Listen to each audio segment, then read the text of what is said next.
Assalamualaikum warahmatullahi wabarakatuh. Bismillahirrahmanirrahim. Rabbi shrahli shodri wa yassirli amri wahlul 'uqdatam min lisani yafqahu qauli. Oke, anak-anak, selamat berjumpa kembali via virtual. Semoga anak-anak tetap sehat, semangat belajar PDR di rumah ya. Minggu lalu kita belajar tentang zakat. Zakat banyak sekali materi-materi yang harus kita pahami. Untuk kali ini kita belajar tentang pengelolaan zakat pada zaman Rasulullah dan setelah Rasulullah. Pada masa khalifah.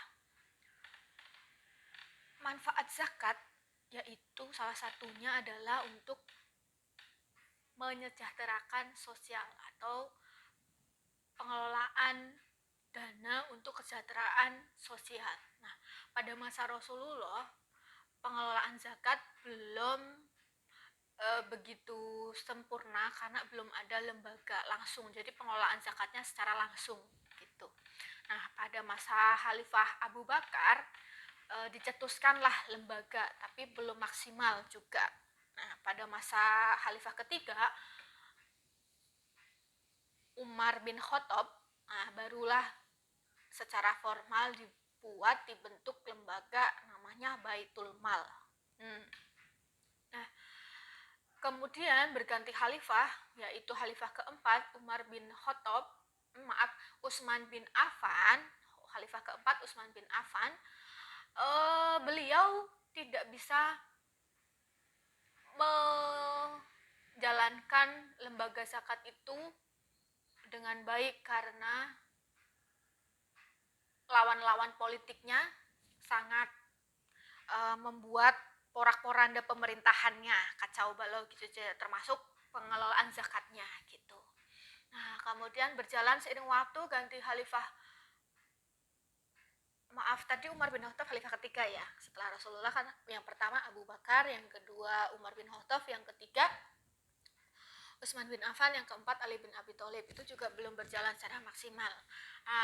Setelah 4 khalifah Rasyidin wafat, digantikan dengan masa dinasti Bani Abbasiyah, yaitu pemimpinnya Umar bin Abdul Aziz. Setelah 10 tahun setelah peninggalan 4 Khulafaur Rasyidin yang terakhir Ali bin Abi Thalib, baru pengelolaan zakat lebih dimaksimalkan kembali gitu. Ada sebuah cerita pada masa Khalifah Umar bin Khattab. Zaman dahulu meskipun pengelolaan zakat sudah bagus, tapi tetap saja yang namanya miskin masih tetap ada ya, kaya pun tetap ada. Sampai sekarang, sampai detik ini pun miskin dan kaya tetap ada. Nah, zaman dahulu ada seorang wanita datang kepada Khalifah Umar bin Khattab supaya rumahnya diperbaiki.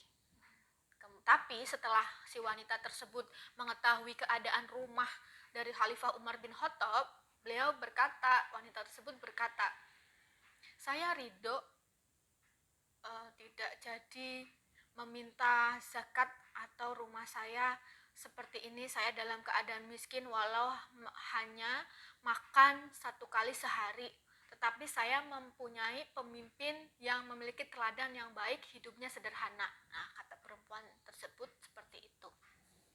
Ada juga kisah waktu dahulu ketika para amil zakat membagikan zakatnya kepada fakir, miskin dan golongan yang berhak menerima.